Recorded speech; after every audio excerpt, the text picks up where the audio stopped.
TV KPM. Alah, dah lah lambat. Nak kena balik ambil barang lagi. Ish.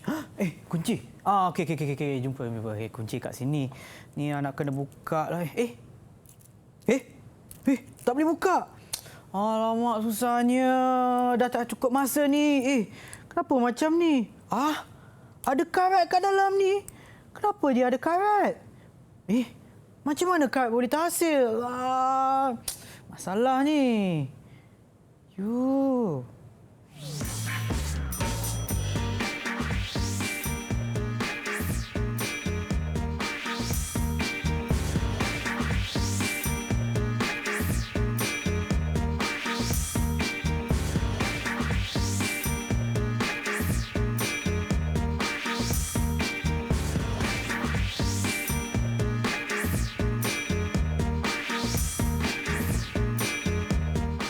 Salam sejahtera, anda sedang menonton slot menengah atas di Didik TV KPM bersama dengan saya, Sean Steven selaku pengacara anda. Dan untuk hari ini, mata pelajaran kita adalah Kimia Tingkatan 5 bersama dengan Cikgu Tung. Hai Cikgu. Hai Sean. Apa khabar Cikgu? Baik. Okey Cikgu, dan kita juga ingin kenalkan jurubahasa isyarat kita pada hari ini iaitu Cikgu Farah. Hai Cikgu. Apa khabar Cikgu? Okey, terbaiklah Cikgu. Okey, balik semula kepada Cikgu Tung. Sebenarnya saya nak tanya, bagaimana karat tu boleh terhasil? Terutamanya bila saya nak buka kunci mangga tu, Cikgu. Macam mana boleh terhasil? Sebenarnya kan karat ni di sekitar kita, di sekeliling kita. Even macam toolbox ni. Hari ni masa saya tengah buka, banyak benda karat. Ya Cikgu. So, inilah yang kita akan pelajari hari ini tentang pengaratan. Okey, baik Cikgu. Jom kita mulakan. Alright. Okay. Now, standard kandungan kita pada hari ini ialah 9.6 pengaratan. Dan kita akan pelajari dengan lebih lanjut tentang dua perkara. Menghuraikan, yang pertama, menghuraikan proses kakisan logam sebagai tindak balas redox melalui aktiviti. Dan yang kedua, mengeksperimen pencegahan pengaratan besi. Okey Cikgu. Tapi sebelum tu, Cikgu, mari kita menerokai apakah pengaratan dan apakah sebenarnya penyebab pengaratan. Baik Cikgu. Itu yang saya nak tahu Cikgu. Okey. Now, definisi pengaratan ialah pengaratan besi ialah proses kimia yang berlaku apabila besi yang terdedah kepada oksigen dan air mengalami tindak balas redox. Dan kakisan logam tadi ni definisinya sebenarnya adalah hampir serupa dengan pengaratan. Di mana kakisan logam ini adalah suatu tindak balas redox. Dan logam ini dioksidakan secara spontan apabila atom logam membebaskan elektron membentuk ion logam. Okey. Dia nampak macam kompleks kan, Syah? Ya Cikgu. Tapi kita akan pelajari dengan lebih lanjut lagi hari ini supaya lebih mudah difahami dan saya boleh bagi Sean lebih memahami perkara ini. Okey, baik Cikgu. Dan sebelum kita teruskan lagi, kita akan berehat seketika. Kembali semula selepas ini di slot menengah atas di Didik TV KPM.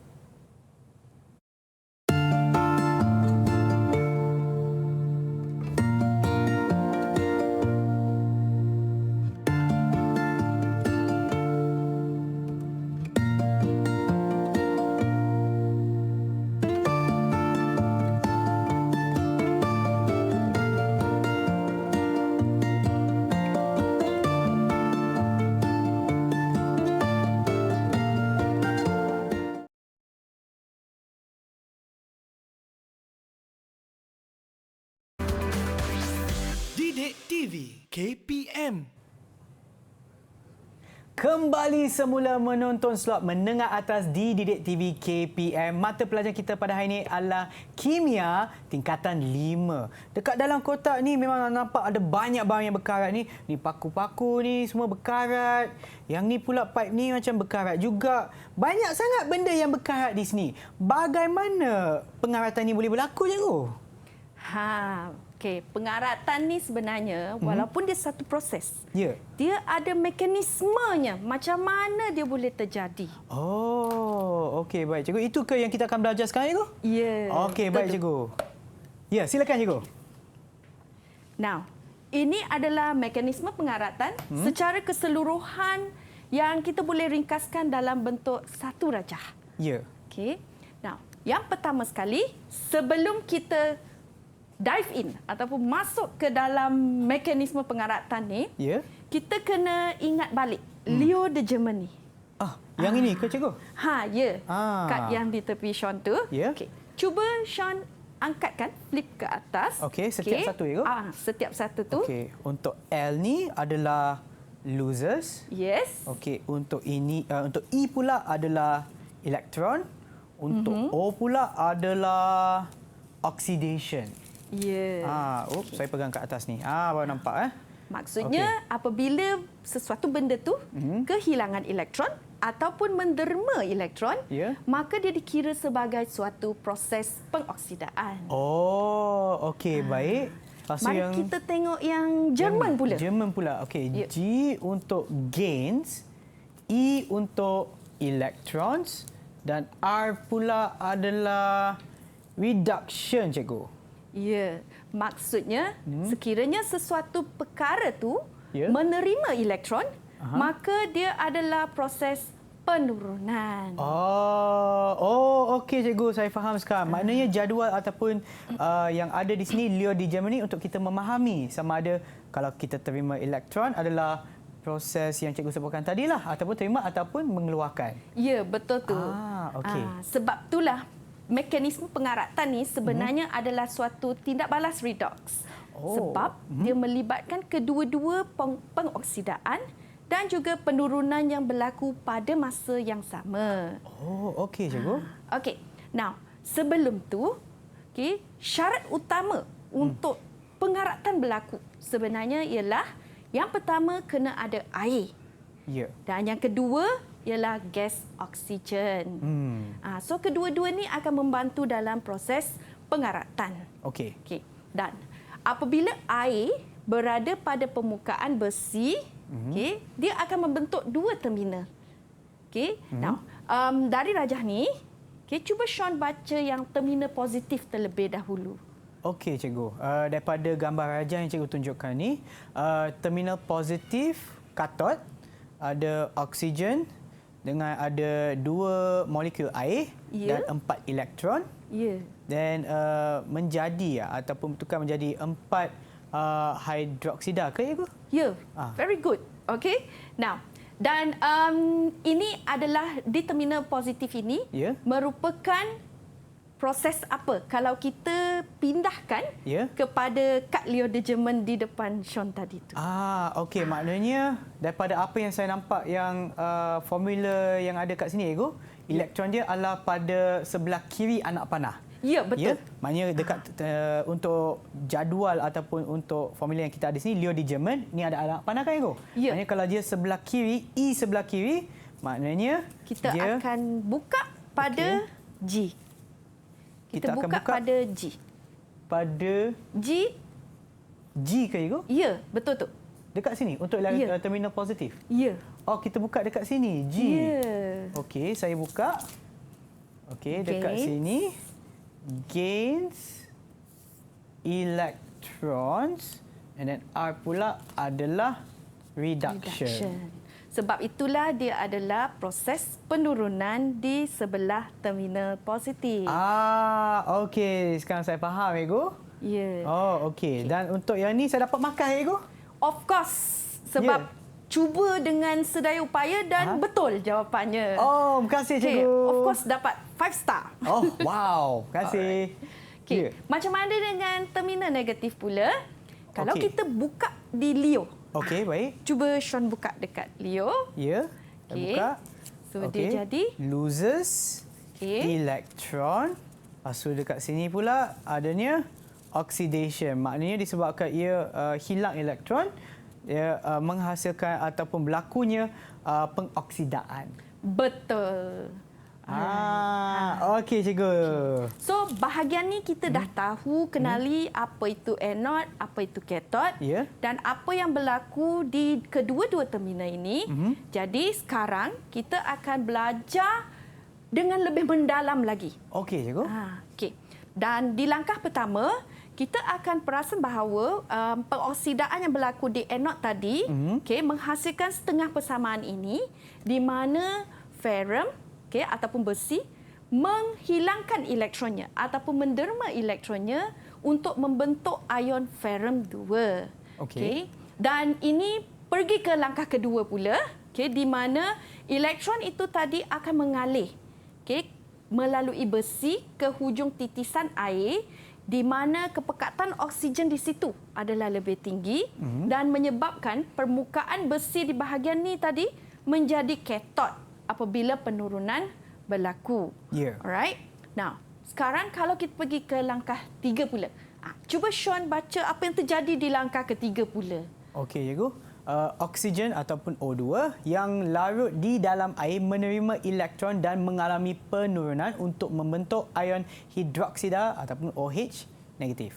Ya, inilah yang kita kena pasti jenis tidak balas daripada kad Leo de German tadi. Ya. Dan kita pergi ke langkah keempat pula, di mana apabila ion ferrum 2 tadi bertindak balas dengan ion hidroksida daripada air, dia akan menyebabkan satu keadaan di mana ferrum 2 hidroksida terbentuk, FeOH2 kat dalam kurungan. Dan FeOH2 tadi, kalau dia asyik melalui tindak balas pengoksidaan, dia akan menghasilkan bahan yang dipanggil ferrum 3 oksida, biasanya .XH2O lah, terhidrat. Dan keadaan ini adalah dipanggil karat. Sebab tu cuba Sean baca ayat yang terakhir tu, yang kat dalam kotak merah tu. Okey, baik cikgu. Okey, ferrum 3 oksida ataupun Fe2O3 atau karat adalah rapuh, telap dan tidak melekat dengan kuat. Oleh itu, air dan oksigen dapat meresap pada logam besi yang berada di bawahnya. Besi akan mengalami pengaratan yang berterusan. Ya, sebab itulah karat adalah sesuatu yang rapuh dan mudah pecahlah. Kiranya kalau besi tu dia dah berkarat sangat, kadang-kadang dia akan patah. Ya betul. Dan yang paling penting di sini, dua syarat utama yang untuk pengaratan ialah apa tadi? Kena ada air dan betul. juga oksigen cikgu. Betul tu. So yang dua-dua syarat ni memang syarat yang paling penting untuk pengaratan berlaku. Ya. Boleh tak kalau saya sebut dia berlaku pada permukaan besi cikgu juga? Maknanya kalau ada air dan juga oksigen dan juga permukaan besi lah, baru sahaja pengaratan boleh berlaku. Betul ke cikgu? Betul tu. Sebab tindak balas redox boleh berlaku hanya dengan kehadiran kedua-dua benda ni pada permukaan besi. Ya. Okey cikgu, kita teruskan lagi. Okey. Now, tetapi bagi kes pengaratan ni, kita ada cara untuk mengawal pengaratan dan kita ada juga caranya di mana pengaratan tu mungkin berlaku dengan lebih cepat melalui siri elektrokimia. Okey. Dan cara hafal dia, cuba Sean baca cara hafal dia dari kalau sampai aktif. Oh ya, ada di sini ya. Okey, saya bacakan. Kalau nak cegas, mesti ambil zat besi sama paracetamol hingga cukup aktif. Dan besi, tempat highlight yang hijau tu sebenarnya adalah macam sempadannya. Oh, okey. Logam-logam yang berada di atas besi ni tadi, kalau digunakan untuk melilit besi ni, dia sebenarnya boleh mengawal pengaratan. Oh, okey. Dia boleh membantu supaya benda tu kita boleh simpan dengan lebih lama agar dia tak cepat karat. Oh, okey, baik. Manakala logam-logam yang biasanya kalau kita sadurkan di sekitar besi tu atau lilit dalam besi tu, di bawah besi ni dalam siri elektrokimia ni, dia boleh menyebabkan besi tadi berkarat dengan lebih cepat. Okey. Maknanya kalau seperti mana yang cikgu sebutkan tadi, sekiranya kita memilih besi ataupun memilih logam ya di atas besi ataupun yang lebih elektropositif, bermaksud pengaratan akan berlaku dengan lebih lambat. Ya, betul. Ya.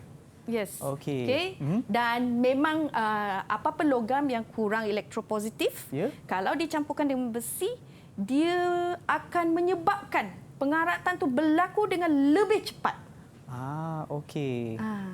So dia macam tu je. So kita punya siri elektrokimia ni adalah satu cara di mana kita menggunakan untuk mendetect lah, okey, untuk detect sama ada pengaratan tu boleh berlaku dengan lebih cepat ataupun lebih perlahan. Okey cikgu. Sekarang saya dah faham dah cikgu. Dan sekarang kita akan berehat seketika, kembali semula selepas ini di slot menengah atas di Didik TV KPM.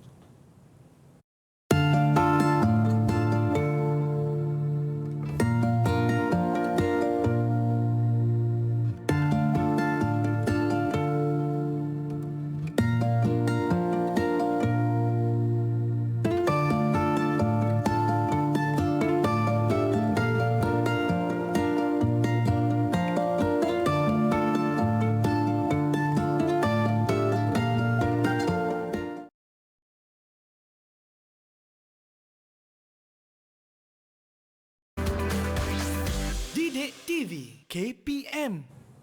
Kembali semula menonton slot menengah atas di Didik TV KPM bersama dengan saya, Sean Steven dan juga Cikgu Tung bagi mata pelajaran kimia tingkatan 5. Baiklah Cikgu, sekarang kita nak buat apa Cikgu? Saya nampak ada banyak alatan dan radar dekat sini. Kita akan buat eksperimen. Okey. Memang dah teruja dah. Okey Cikgu, jom kita mulakan. Boleh? Okey. Now, eksperimen ni ialah kesan logam yang lain ke atas pengaratan. Okey. That means dari siri elektrokimia tadi, kita nak aplikasikan untuk eksperimen ni pula. Okey. Kita nak tengok sama ada pengaratan tu berlaku atau tak berlaku apabila kita lilitkan bahan tu dengan paku besi. Okey cikgu. Okey. Now, tujuan untuk eksperimen ni adalah untuk mengkaji kesan logam yang bersentuh dengan besi ke atas pengaratan besi. Dan pernyataan masalahnya pula, bagaimanakah logam yang berbeza yang bersentuh dengan besi ni mempengaruhi pengaratan besi. Okey. Dan Sean, kalau kita tengok di hadapan Sean ni kan? Okey, dia ada 3 pemboleh ubah tau Sean. Ada ke? Satu dimanipulasikan. Mari kita tengok pemboleh ubah dimanipulasikan pula. Okey.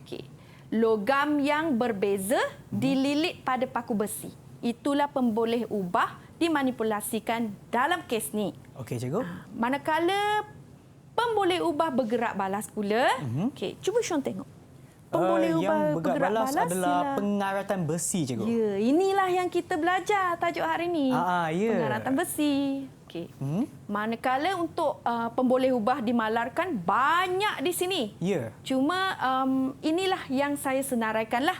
Okey, paku besi, kita ada larutan agar-agar yang mengandungi NaCl, kalium heksasianoferat 3 dan penunjuk phenolphthalein serta suhu di persekitaran kita. So ini adalah pemboleh-pemboleh ubah bagi eksperimen ini. Okey cikgu. Sekarang cuba Sean tengok apa hipotesis pula. Okey, bagi hipotesis adalah semakin elektropositif logam yang bersentuhan dengan besi, semakin bertambah pengaratan besi. Ya, ini again kita imbas kembali tadi. Hasil daripada siri elektrokimia. Terhasillah hipotesis ini. So kita nak buktikan sama ada hipotesis ini boleh diterima ataupun rejected dalam eksperimen ini. Okey cikgu. Okey, sekarang kita tengok pula definisi secara operasi. Definisi secara operasi pula ialah apabila besi bersentuhan dengan logam yang kurang elektropositif, warna biru tua akan terbentuk. Dan radas dan bahan tadi sama dengan yang kat depan lah. Kat sini so radasnya kalau Sean tengok kat depan Sean tu, Ya. ada tabung uji kan? Mari cikgu. kita cek, okey, berdasarkan senarai kita. Okey. Okey. Tabung uji ada tak, Sean? Yang ini ke cikgu? Ke Ya. yang di hadapan? Kat Yang- situ. Yang Ya. ini? Okey, tabung uji. Ini dia cikgu. Okey. Rak tabung uji. Rak tabung uji. Yang ini ke cikgu? Bukan yang ini. Ya, betul tu. Itu Okey. dia rak tabung uji. Okey, lepas tu ada tak paku besi? Paku besi ada di sini, Ego. Nanti saya letakkan ini semula. Kembali semula ke tempat asalnya. Ini ya, Ego. Paku besi. Okey, Ya. ada beberapa lah di sini, Ego. Saya keluarkan satu je. Okey. Now, macam mana dengan pita magnesium? Pita magnesium ada di dalam bekas ataupun plastik ni, Ego. Okey, Ya, yang dah magnesium pun dilabel dengan ada. magnesium. Lepas tu zinc. Zincnya ada di sini, Cikgu. Okey. Ya.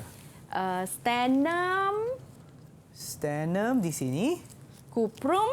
dan cuprum. Okey. Okey. Ya. Kita pun ada larutan agar-agar. Okey, Tapi larutan di situ agar-agar. adalah sampel larutan agar-agar yang ada pada kasar dawai. Oh, yang ini, Cikgu. Ya. Okey, ya. Okey. Yang ni kita dah sediakan tadi kan, Sean kan? Ya, cikgu. Okey. Dan kita ada juga larutan kalium heksacyanoferat 3 yang warna kuning tu kat depan. Yang ini, Cikgu. Ya. Ya. Okey, penunjuk phenolphthalein. Ya. Okey, penunjuk phenolphthalein. Penunjuk phenolphthalein ini, Cikgu. Ya, betul Okey. tu. Ya. Okey, dan kertas pasir. Okey, dan kertas pasir yang Cikgu sebutkan tadi ada di sini, Cikgu. Maknanya Ya. kita ada, Cikgu. Ya, betul tu. Inilah. Itu dia, kertas pasir. Kita sangat memerlukan kertas pasir dalam eksperimen inilah. Ya. Okey. Okey, Cikgu. So dia adalah kira sebagai satu langkah berjaga-jaga di mana kita kena bersihkan terlebih dahulu Ya. paku-paku dan semua logam yang kita akan gunakan dalam eksperimen ini. Kenapa, Cikgu? Kita nak singkirkan lapisan oksida pada paku dan logam-logam ini Aha. supaya eksperimen kita lebih valid. Dia lebih Okey. tepat. Maknanya kalau adanya pengaratan ataupun pengoksidaan yang telah berlaku pada paku tu, maknanya keputusan untuk eksperimen kita dah macam terkesan, Cikgu? Ya, betul Okey. tu. Okey, Untuk baik. lebih tepat. Okey. Okey. Mari kita tengok prosedur pula. Okey, Cikgu. Now, prosedur yang pertama ialah bersihkan paku besi, pita magnesium, kerajang zinc, kerajang stannum dan kerajang cuprum dengan menggunakan kertas pasir. Ya. Okey, mari kita bersihkan Okey. guna kertas pasir. Maknanya saya ambil satu paku besi ni, nak ambil semua ke ataupun kita buat salah satu je? Ya, kita buat satu je. Okey, untuk tunjukkanlah bagaimana, Cikgu. Ya, So, betul macam tu. ni nak buat macam mana? Kita macam ni je? Kita bersihlah macam ni. Oh, okey. Ya. Okey. Now, seperti yang saya nyatakan tadi, Ya. dia untuk menyingkirkan lapisan oksida. Sebab kadang-kadang paku besi kita ni ada lapisan oksidanya. Okey. So, bila dah singkirkan ni, okey, kita akan lilitkan, okey, dan semua logam-logam ni pun kita akan bersihkan juga. Ya. Okey. Okey. So, Yang kita ni bersihkan. sebagai contohlah, Cikgu. Ya, kita betul tu. tunjukkan yang saya pegang ni adalah logam ataupun kuprum yang ada kat sini, ya. Ya. Ini pun kita kena bersihkan, Cikgu. Ya, betul tu. Okey. So, selalunya kita bersihkan. Oh, kita menarik macam tu. Ya. Itu adalah Senang lagi. Yang lagi senang lah. Maknanya kita Yes. lilitkan, lepas tu. Okey, Cikgu. Saya punya dah bersinar, Cikgu. Kan? Saya pun. Cantik. Okey. Sekarang ni, okey, kalau kita tengok pada prosedur yang kedua, Ya. di mana kita kena lilitkan semua paku besi ni, okey, dengan semua logam-logam yang kita dah bersihkan tadi. Okey. Okey. So, mari kita lilitkan, Sean, Okey, daripada bawah, ya? Ya, dari Okey. bawah kita lilit paku besi tersebut. Dia kena mengelilingi. Okey, macam tu. Keliling dia. Oh, macam kita nak main gasing kan, macam tu, Cikgu. Ya. Dan kita akan lilit untuk 4 set.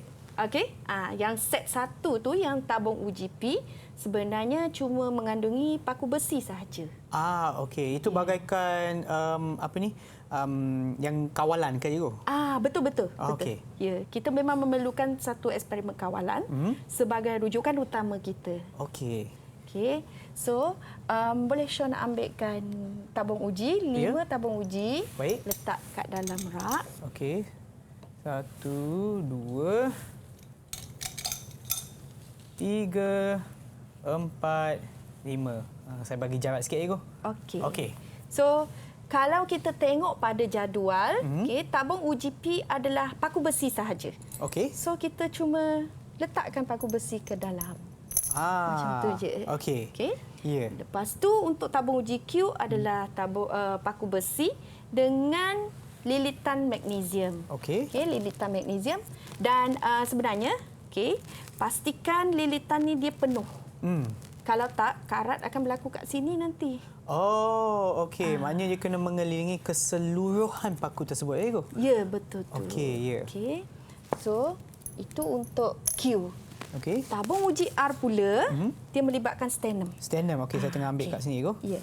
Sebenarnya tak perlu risau, Sean. Ya. Sebab tadi kan kita dah singkirkan lapisan oksida sama-sama tadi kan? Ya. Maknanya sekarang kita hanya perlu lilitkan, ya, Ego? Ya, betul tu. Okey, saya ambil satu paku. Okey. Dan saya akan lilitkan di sini. Macam mana yang cikgu tunjukkan betul tadi, ya. Okey. Ini akan ambil masa sikit. Yang ini adalah untuk tabung uji R, ya, Ego? Ya, betul tu. Okey. Betul ke, Ego, saya buat? Betul. Okey. Cantik lilitan tu. Macam inilah. Tapi sebenarnya kita kena lilitkan keseluruhannya lah, Ego. Ya, betul tu. Okey, tapi yang ini bagi untuk menunjukkan yang menonton di rumah lah, Ego, macam mana kita lilitkan. Dan ini saya akan masukkan nanti di dalam tabung uji R. Okey. Okey. Dan sebenarnya kalau kita dah habis lilit semua logam-logam tu tadi, okey, kita akan tuang larutan agar-agar tadi. Okey, tuangkan larutan agar-agar panas. So sepatutnya agar-agar yang kat depan Sean tu adalah agar-agar panas lah. Okey, dengan isi padu yang sama ke dalam setiap tabung uji tu. Dan sebenarnya biarkan semua tabung uji ni akan dibiarkan selama 1 hari. 1 hari, Ego? Okey, maknanya kita akan sambung esok ke, Ego? Tak adalah, kan? Of course, kita dah buat, kan? Ingat tak hari tu kan kita buat sama-sama dah? Ya, cikgu. Dan ini sebenarnya adalah rupa agar-agar yang sebelum kita campur dengan paku besi. Ya. Rupanya dan warnanya nampak kekuningan. Ya, cikgu. Okay? Sebab kehadiran penunjuk larutan kalium heksasianoferat 3. Dan jangan lupa ada beberapa titis phenolphthalein kat dalam ni. Okey. Sebab kita nak menentukan kehadiran ion hidroksida kat dalam setiap tabung uji ini. Ya. Okey. So lepas beberapa harilah. Okey, saya suka biarkan tabung uji itu dalam 2 hari ke 3 hari. Okey. Kita akan buat pemerhatian. So nanti Sean akan buat pemerhatian tau. Ya. Ini dia. Okey. 5 tabung uji ni. Okey. Dan kita akan rekodkan semua pemerhatian ni. Okey, baik, cikgu. Okey? Ya. Now, mari kita rekodkan pemerhatian bersama-sama. Okey. Now, cuba Sean ambil tabung uji P. Saya tabung dah uji label. P. Yang ini ke, cikgu? Kat sebelah paling maaf, sini. kanan. Okey, yang ini. Okey, sebab label sebelah ni kan. Adalah paku sahaja kat dalam. Okey, paku sahaja, cikgu. So, Sean nampak tak warna biru kat situ? Cikgu, ada nampak sedikit di sebelah atas ya. Ya. Nampakkan yang warna biru sikit. Dia nampak macam hijau tapi sebenarnya warna biru lah. Betul. So, dia ada warna biru kat situ. Ya. Okey. Macam mana dengan merah jambu? Ada tak warna merah jambu? Cikgu, kalau ikut dengan apa yang saya nampak, memang tak ada lah, cikgu. Ya, betul. Ya. Ya, Oh, memang betul. tak Okey. ada. Sebab ion hidroksida dah digunakan untuk pengaratan. Okey, baik. Okey. Mari kita lakukan pemerhatian pula untuk tabung uji Q sekarang ni. Okey, tabung uji Q di sini. Yang ni memang jelas nampak warnanya, cikgu. Kan? Ya.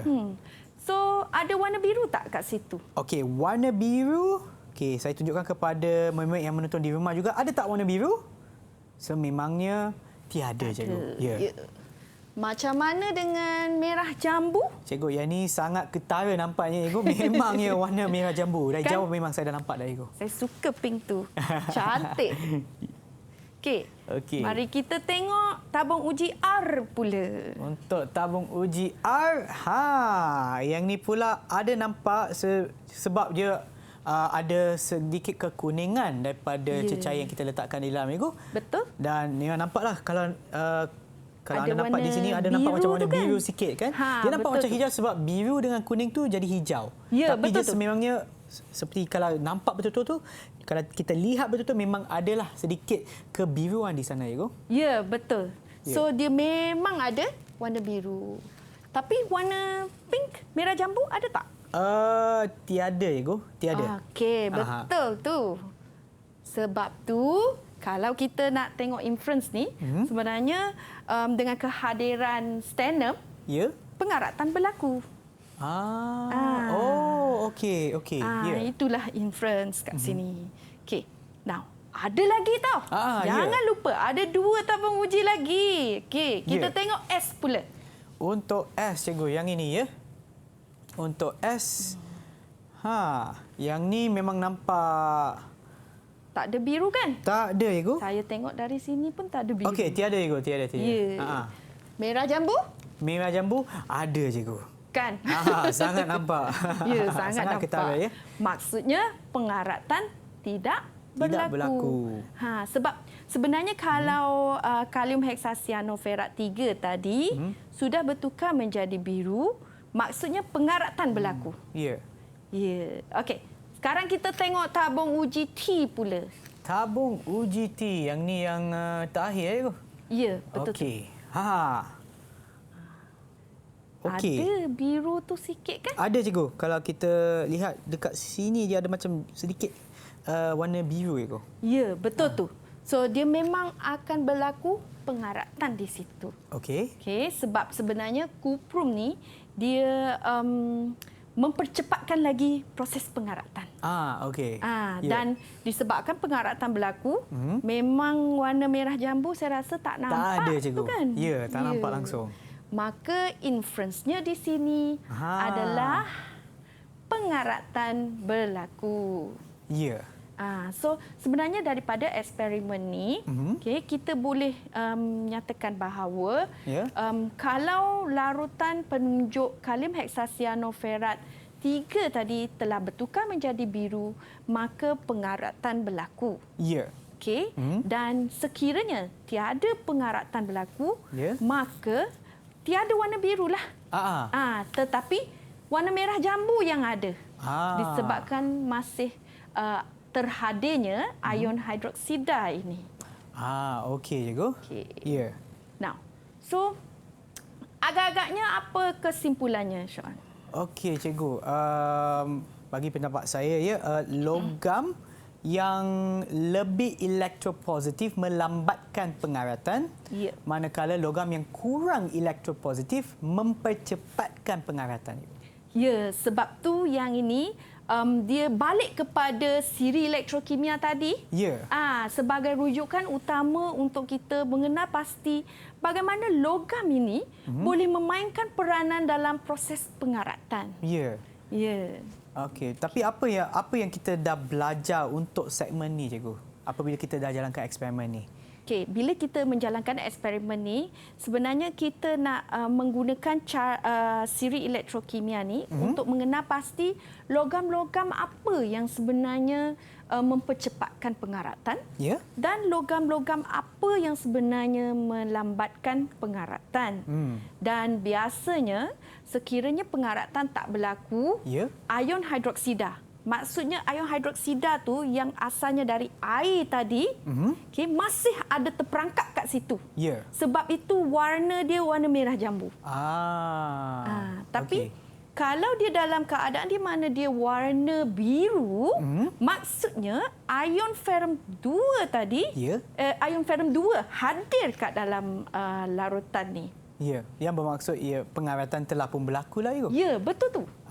Okey, cikgu. Dan daripada apa yang kita dah jalankan ataupun apa yang saya dah jalankan untuk eksperimen ni, saya dapat berapa bintang, cikgu? Of course, 5 bintang. 5 bintang. Dan kepada mereka yang menonton juga yang mengikut sekali dengan eksperimen ni, anda pun akan dapat 5 bintang, kan, cikgu? Ya, betul tu. Okey, baiklah, cikgu. Dan sekarang kita akan berehat seketika. Kembali semula selepas ini di slot Menengah Atas di Didik TV KPM.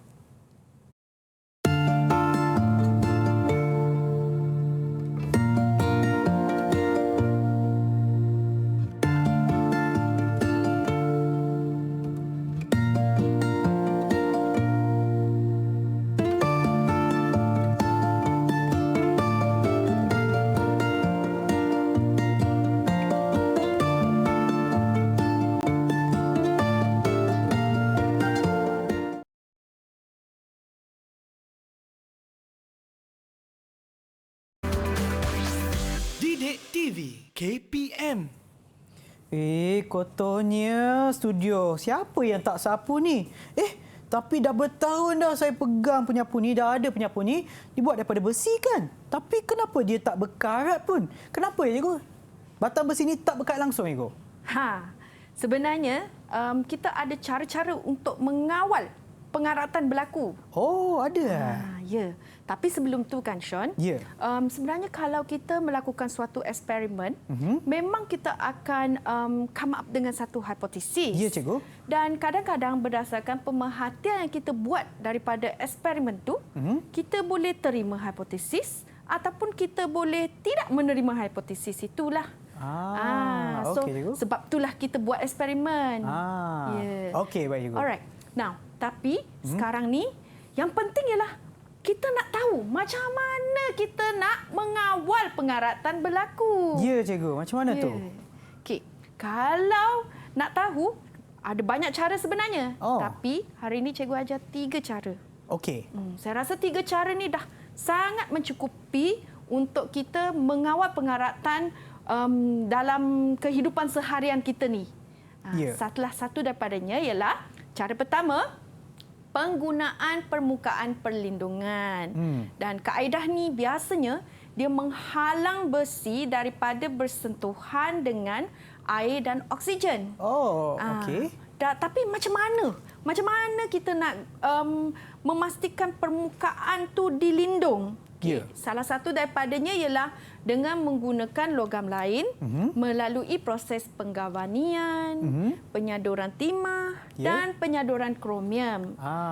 Dan satu cara lagi ialah kalau Sean, macam Sean tanya tadilah, macam mana penyapu tu dah bertahun-tahun tapi tak berkarat. Yang ni, Cikgu. Tahu spray paint tak? Okey, tahu. Tu cat. Sebenarnya kalau ada satu lapisan cat yang kita salutkan salutkan dalam sekitar besi tu, dia boleh mengawal pengaratan. Maknanya sebab besi tu tidak terdedah kepada air ataupun oksigen lah, Cikgu? Ya, betul tu. Okey. Sebab tu boleh tahan dah 10 tahun dah, Cikgu? Ya. Serius. Dah 10 tahun ni. Ya. Okey, kalau Sean tengok ada bahan, tahu tak, yang tangkap nyamuk tu? Yang ini, Cikgu. Dia nampak macam raket badminton tapi bukan. Yang ini. Okey, yang ni ialah dia dilapis oleh satu lapisan plastik. Untuk memastikan pengaratan tu terkawal supaya dia tak karat dengan senang. Ya, Cikgu. Satu lagi, tengok bunga plastik tu. Kita ada banyak bunga ni. Yang ni saya ada banyak kat rumah, Cikgu. Kan? Cantik je. Ya. Kita boleh simpan 10 tahun, lebih dari 10 tahun pun dia tak akan berkarat. Sebab ada satu lapisan plastik. Dekat dalam ni, Cikgu? Dalam ni ada besi. Lepas tu luar disalut dengan plastik. Ya, betul tu. Sebab tu dia kuat juga, Cikgu. Kan? Okey. Dan tadi saya ingat Sean ada bagi tahu saya ada masalah nak buka mangga kan? Ya, Cikgu, yang ini. Kan ini karat saya, kan? Ya. Sebenarnya kita boleh guna grease. Boleh? Ya, kalau dah spray dengan grease tu, dia memang boleh buka. Okey. Maknanya kalau kita sadurkan grease ke dalam tempat letak kunci tu, dah boleh buka, Cikgu? Ya, boleh. Boleh. Cuma saya tak tahulah tadi ada karat. Kalau tak, saya memang singgah kat kedai belikan grease untuk Sean ni. Okey, mungkin lepas pembelajaran kita nantilah, Cikgu. Jom. Nanti ya. Okey, Cikgu. Now, sekarang kita tengok cara yang kedua pula. Ya, Cikgu. Okey. Perlindungan dengan menggunakan logam korban. Okey, di mana besi ni dia disambung pada logam yang lebih elektropositif seperti magnesium dan zinc. Dan ini balik kepada siri elektrokimia kita tadi. Saya rasa banyak kali dah kita asyik ulang tentang siri elektrokimia aja hari ni kan? Dan sebenarnya kalau apabila besi ni dia disambung pada logam yang lebih elektropositif, logam tadi dia jadi logam korban sebenarnya. Sebab dia akan terkakis. Okey. Kita tak guna perkataan hakis tau dalam kimia. Cikgu. Kita guna perkataan kakis. hakis. Apa perbezaan cikgu? So hakis ni biasanya kita guna untuk hakisan tanah semua tu kan. Tapi dalam kimia biasanya dia melibatkan logam, maka dia akan terkakis. Okey. Dan apabila logam yang lebih elektropositif ni tadi terkakis, maka pengaratan besi dapat dicegah. So dengan kata lain lah seperti yang saya nyatakan tadi, logam yang lebih elektropositif ni menjadi logam korban. Okey. Okey. Maknanya yang besi ataupun logam yang disalut dengan logam yang lebih elektropositif dilindungi lagi sebab yang terkakis tu adalah logam yang lebih elektropositif. Ya, betul tu. Okey, ya. So dia macam defending lah. Dia kawal tempat tu. Ya. Okey. Dan cara yang ketiga melalui pengaloyan. Okey. Dan kalau Sean tengok kat depan Sean. Wah, ada periuk. Ya, Ibu. Tu ini yang cikgu suruh saya bawakan daripada rumah, Ibu. Ya. Kan yang kita basuh beras, basuh air, basuh sayur semua guna tu kan? Ya. Semua ni adalah melalui pengaloyan. Okey. Kalau kita guna besi je, biarkan dengan lama dia akan karat. Dan karat ni nanti bayangkan kalau tercampur dengan makanan yang kita makan. Cikgu, bukan saja tak sedap tapi saya rasa tak sihatlah, cikgu. Ya, kan? Memang membahayakan badan kita. Betul tak? Ya. So, dalam keluli nil karat, okey, stainless steel lah. Maksudnya macam sudu dan gapu kat depan Sean tu. Ini adalah keluli nil karat.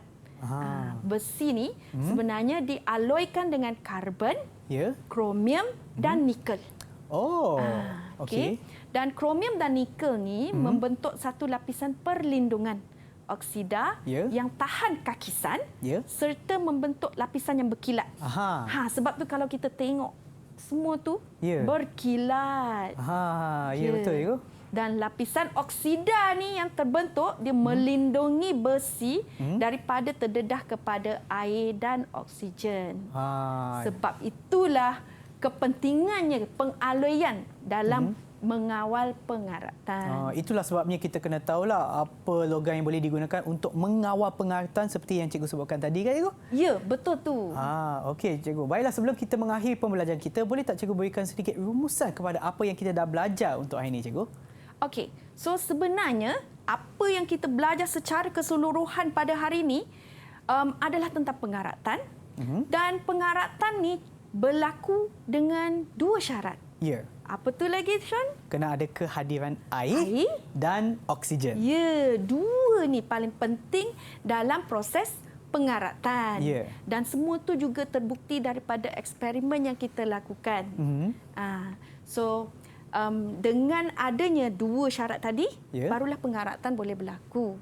Dan melalui ion ferrum 2 yang bertukar menjadi ferrum 3 oksida daripada ferrum 2 hidroksida tadi, itulah yang dipanggil karat. Okey, Cikgu. Dan bagaimana pula prestasi saya bagi keseluruhan pembelajaran kita, Cikgu? Kalau saya ada 10 bintang pun saya nak bagi Sean hari ini 10 bintang. Okey, terima kasih, Cikgu. Dan kepada mereka yang menonton di rumah sama ada dalam talian ataupun melalui televisyen, sekiranya mereka ingin mendapatkan latihan tambahan, dari mana kita boleh dapatkannya, Cikgu? Okey, murid-murid sebenarnya boleh dapatkan latihan tambahan ni daripada sumberku di portal The 5. Okey, terima kasih Cikgu Tung atas perkongsian ilmu Cikgu pada hari ini dan kepada mereka yang menonton. Harap ia memberi manfaat kepada anda semua dan kita akan berjumpa lagi di kelas yang seterusnya. Bye semua.